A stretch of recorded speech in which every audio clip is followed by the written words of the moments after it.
మీ gut health మీ mental హెల్త్ని effect చేస్తుందని తెలుసా? మన బ్రెయిన్ అండ్ గట్కి డైరెక్ట్ కనెక్షన్ ఉంటుంది. They are like best friends. అందుకే మన ఇంటెస్టైన్స్ అంటే పేగుల్ని second brain of the body అని పిలుస్తారు.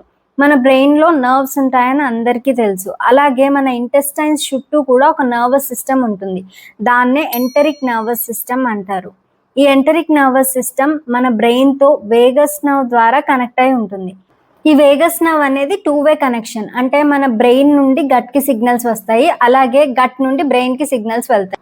అందుకే మన స్టమక్ అప్సెట్ అయినప్పుడు మూడ్ డిస్టర్బ్ అవుతుంది, అండ్ మనం స్ట్రెస్లో ఉన్నప్పుడు మన గట్ కూడా డిస్టర్బ్ అవుతుంది.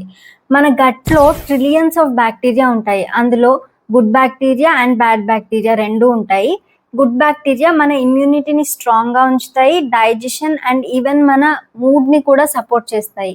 కానీ మనం junk food, sugary foods, alcohol ఇలాంటివి ఎక్కువగా తీసుకున్నప్పుడు బ్యాడ్ బ్యాక్టీరియా పెరిగి హార్మ్ఫుల్ కెమికల్స్ని రిలీజ్ చేస్తాయి. దానివల్ల బ్లోటింగ్, కాన్స్టిపేషన్ లాంటి ప్రాబ్లమ్స్ వస్తాయి.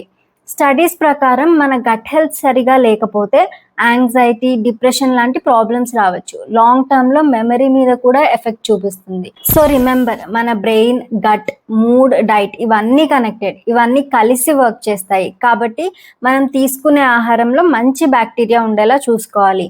ఎలాంటి ఆహారం అంటే ఫర్మెంటెడ్ ఫుడ్స్, ముఖ్యంగా పులిచిన పదార్థాలు, పెరుగు, మజ్జిగ, చద్దన్నం, వీటిలో హెల్దీ బ్యాక్టీరియా ఉంటాయి.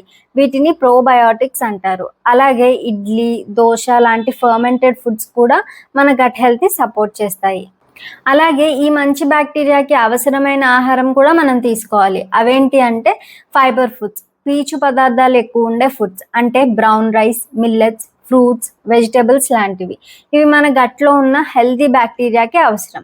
సో ఇలా కరెక్ట్ డైట్ ఫాలో చేస్తే మన గట్ హెల్త్తో పాటు మన బ్రెయిన్ హెల్త్ కూడా బాగుంటుంది.